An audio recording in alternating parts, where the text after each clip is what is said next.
Di suatu tempat bawah alam sadar, di mana di alam bawah sadar itu terlihat pohon raksasa melunjang tinggi ke atas, serta munculnya sebuah mantra sihir yang begitu kuat menuju ke arah sosok pria. Di sini, pria tersebut bernama Gu Fei Yang. Karena namanya agak panjang, kita sebut Gu Fei aja dari sekarang. Lanjut ke cerita. Tepat pada saat itu juga, terdengar suara yang begitu cukup keras yang menyebutkan nama Li Yunxiao, yang membuat Gu Fei pun terkejut mendengar suara itu dan berkata di dalam hatinya, "Siapa yang memanggilku? Bukankah aku Gu Fei Yang? Apakah aku sudah mati? Tunggu, apa ini?"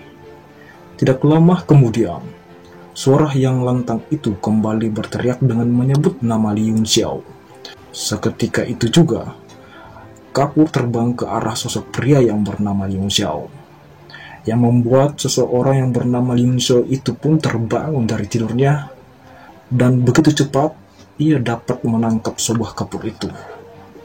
Di sini, kita bisa simpulkan sebenarnya Gu Fei telah berinkarnasi di tubuh seseorang yang bernama Li Yunxiao.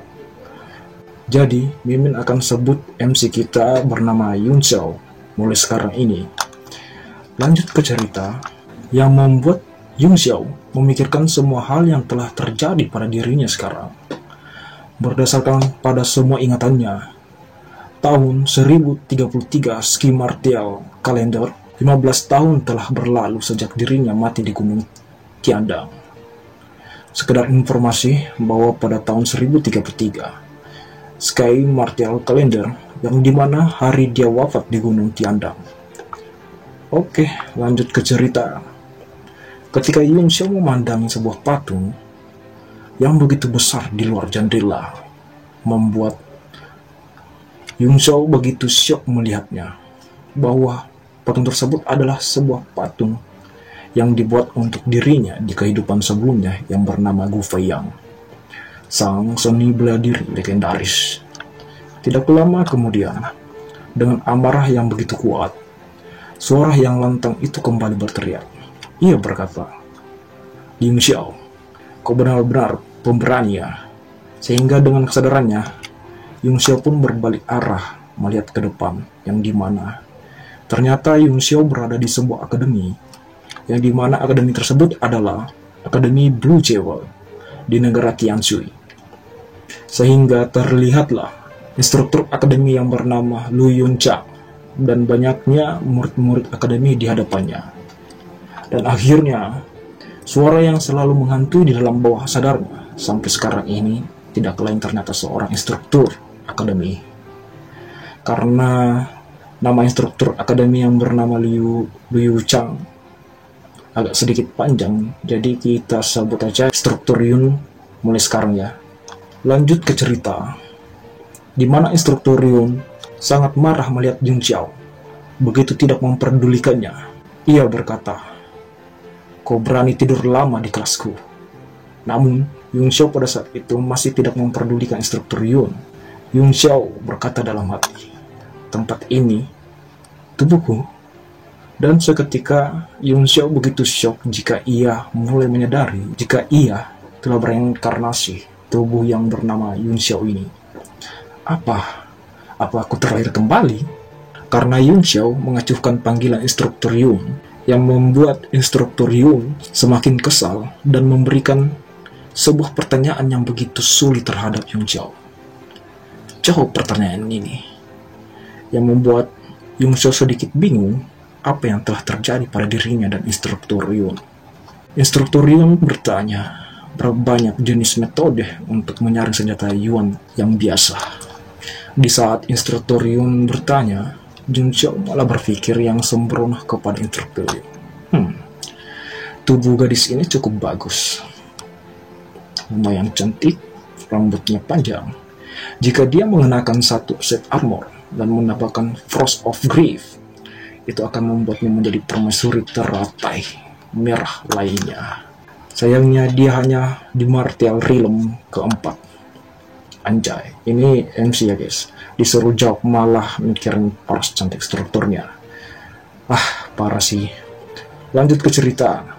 Seketika dengan mata yang begitu tajam memandang sang instruktur Yun Xiao pun berkata di dalam hatinya, jalannya masih panjang. Yang membuat sang instruktur Yun sangat syok melihat tatapan Yun Xiao.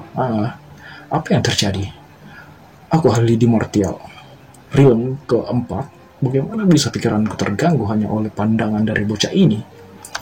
Sang instruktur Yun pun berkata ke Yun Xiao, cepat jawab pertanyaannya. Berapa banyak jenis dari metode penyaring Dark Soldier? Yun Xiao dengan wajah malasnya berkata di dalam hati, dia pasti terjebak di dalam masalah baru-baru ini. Dia terlihat sedikit terganggu. Pertanyaannya kekanak-kanakan ini. Menanyakannya pada Refiner tingkat 9, puncak dunia martial ini.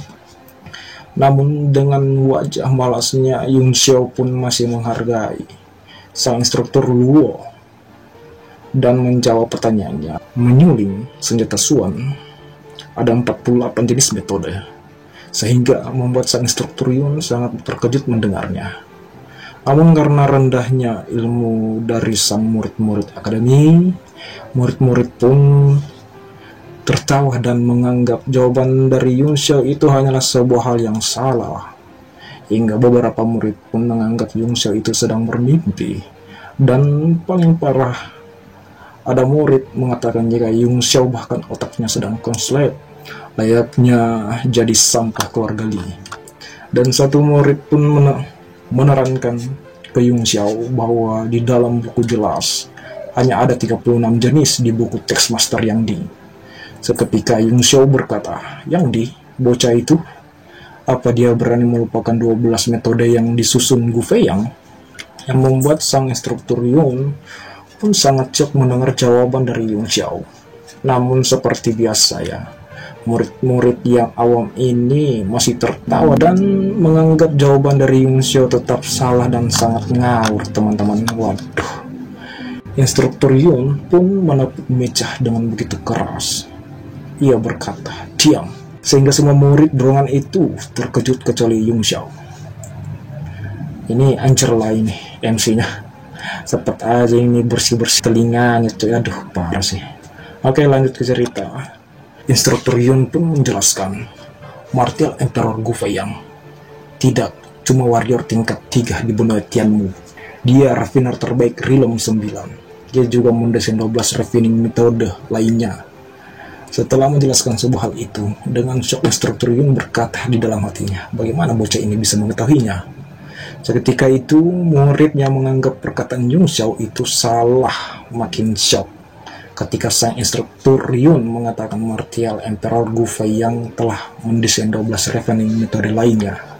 Instruktur Yun menjelaskan detail 12 desain lainnya dengan secara rinci ya. 12 metode ini sederhananya mustahil diraih orang biasa, dan Master Yang Di tidak memasukkannya di sini. Katanya Yun Xiao adalah sampah bela diri karena meridiannya belum terbuka, jadi pasti sulit baginya untuk berlatih seni bela diri untuk sekarang ini. Serentak semua murid pun terkejut dan melihat sang MC kita. Di dalam hati sang instruktur berkata, tetapi jika dia dilatih untuk menjadi refiner, dia akan jauh lebih berharga dibandingkan warrior bela diri. Seketika sang instruktur berkata dan menunjuk Yun Xiao. Jangan membanggakan dirimu hanya karena membaca bahan ekstrakurikuler. Katakan padaku, kenapa kau perlu menambahkan Sky Crystal Sun selama penyulingan? Jika kau bisa menjawab pertanyaan ini, kau tidak perlu menghadiri kelasku lagi. Anjay, ini instruktur Yun ngasih pertanyaan ke Yun Xiao lagi ya guys. Serius ini, sang Martial Emperor Gu Fei yang seni bela diri legendaris. Wah, ini sih instruktur Yun bakal kena mental ya. Wah, parah. Oke, lanjut ke cerita. Seketika semua murid pun mulai panik melihat sang instruktur Yun mulai memberikan pertanyaan yang begitu sulit. Namun, salah satu murid menjawab dengan simpel pertanyaan instruktur Yun. Semua orang tahu kalau perlu menambahkan Sky Crystal Sun saat menyuling senjata Suan. Jadi kenapa bertanya? Yun Xiao pun berkata di dalam hatinya, itu Seperti tanya kenapa 1 tambah 1 sama dengan 2, iya kan? Makin jadi-jadi dah tuh murid akademi kena mental gara-gara jawaban Yung Xiao. Bisa membuat struktur makin marah kepadanya nanti. Tetapi Yung Xiao pun menjawabnya lagi, kristal sang tidak diperlukan. Namun bahkan ini diperlukan karena rata-rata refiner tidak bisa menggabungkan dengan tempat material lain tanpa itu. Sentak, sang instruktur pun menjawab dengan kagum dan bertanya lagi ke Yung Xiao. Kata yang bagus. Lalu kenapa beberapa proses penyulingan masih gagal bahkan saat ditambahkan Sky Crystal Sun? Seketika murid yang ada di samping struktur Yung pun sangat syok mendengar pertanyaan tersebut. Yung Xiao menjawab pertanyaan instruktur Yung. Ia berkata bahwa Sky Crystal Sun adalah elemen air. Tentu saja tidak bisa digunakan untuk menyuling elemen api, yang membuat instruktur Yung mulai makin penasaran. Ia berkata, jadi itulah kenapa, lalu biar aku tanya padamu, saat tembaga merah disatukan dengan emas bersinar, bagaimana kau menyingkirkan efek Sky Crystal Sun?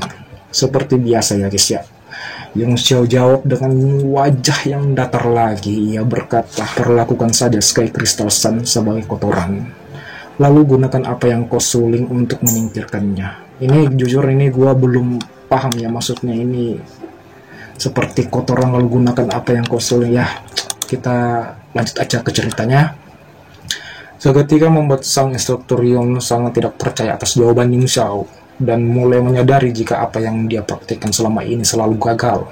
Itulah mengapa instruktur Yung selalu mengalami masa-masa buntu untuk melakukan praktik Sky Crystal Sun saat penyulingan. Terlihat wajah instruktur Yung sangat kagum dan takjub bahwa Yung Xiao berhasil menjelaskan hal yang sederhana seperti itu. Tidak lama setelah itu terjadi, instruktur Yung pun langsung memberikan perintah kepada Yung Xiao jika setelah kelas berakhir, Yung Xiao harus datang menemuinya. Dan mulai sekarang ini Yung Xiao harus belajar sendiri atau otodidak ya. Instruktur pun meranjak pergi dari ruang kelas tersebut, yang membuat semua murid-murid awam ini ya yang ada di kelas itu terkejut. Sebenarnya apa yang terjadi? Apa guru Luo meminta saran barusan? Atau ada apa yang terjadi barusan ini? Terlihat Yung Xiao dengan santai berjalan menuju keluar ruangan. Ia berkata dalam hati, kelihatannya aku tidak harus menghadiri kelasnya lagi. Anjay, ini MC kita ya guys ya. Aduh, kalau betah parah sih. Lanjut ke cerita. Dengan pikiran masih bertanya-tanya, murid yang belum mengerti apa yang telah terjadi itu pun semua langsung menatap Yung Xiao. Seketika pembahasan antara murid di kelas terjadi. Terlihat murid-murid yang bertubuh gendut itu pun berkata, ada apa dengan saudara Yun hari ini? Bagaimana dia tiba-tiba jadi begitu tercerahkan? Namun pria dan wanita yang ada di sampingnya tidak menanggapi perkataan pria gendut tersebut. Murid yang berambut merah pun berkata, oi, apa yang kau katakan? Apa Yung Xiao jadi anak ajaib di alkemis? Seketika sosok murid berambut ungu yang dimana wajahnya begitu menyeramkan berkata, porsi bakat yang diperlukan untuk jadi refiner lebih tinggi dibandingkan seniman bela diri. Bisakah sampah yang bahkan tidak bisa membuka satupun meridiannya berjalan di jalan alkemis? Serentak beberapa murid yang di sekitar berambut ungu itu pun mulai menertawakan Yung Xiao. Ia berkata, bos, itu benar. Mustahil dia anak ajaib alkemis. Namun terlihat sosok wanita cantik sedikit meragukan perkataan tersebut. Scene berganti. Di hari yang cerah, di tengah kota, sembari berjalan menuju ke suatu tempat, Yung Xiao memikirkan muridnya yang sangat idiot itu. Muridnya yang bernama Yang Di tersebut adalah salah satu refiner terbaik di negara Tanshu ini.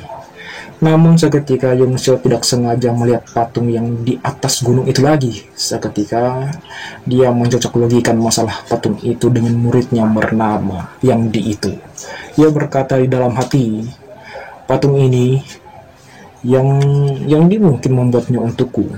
Setidaknya dia tahu bagaimana menunjukkan hormatnya kepadaku. Yung Xiao pun berpikir, 15 tahun kemudian, aku Gu Fei yang berinkarnasi sebagai Liu Xiao melihat patungku sendiri sedikit bergerak. Ini membuatku sangat pusing melihatnya. Dan akhirnya ia sampai di tujuannya, yaitu Menara Alkemi. Liu Xiao pun berkata di dalam hatinya, di sini, ini Menara Alkemi, ibu kota negara yang suci. Namun sayangnya, tubuhku terlalu lemah di usia ini. Mereka bahkan belum membuka meridiannya. Siapapun pemilik sebelumnya tubuh ini benar-benar sampah di antar sampah. Bagaimanapun kehidupanku sebelumnya, aku Grandmaster peringkat 3 di dunia bela diri. Semua yang kuperlukan adalah menemukan cara untuk... Namun perkataannya tidak dilanjutkan. Liu Xiao pun berkata, ya, sebelum itu, ayo temukan yang di dulu. Aku akan memperbaiki dan melatih tubuh sampah ini terlebih dahulu. Jika semua berjalan dengan baik, hanya butuh beberapa tahun bagiku untuk mendapatkan kembali semua kekuatanku. Sampai nanti, melalui pengalaman di kehidupanku yang sebelumnya, aku pasti akan menjadi lebih kuat. Di kehidupanku ini, aku akan meraih puncak di dunia ini. Oke teman-teman, chapter pertama sudah selesai. Bagi teman-teman yang ingin support, jangan lupa tinggal like, komen, subscribe, dan jangan lupa share ke teman-teman kalian. See you next time. Bye-bye.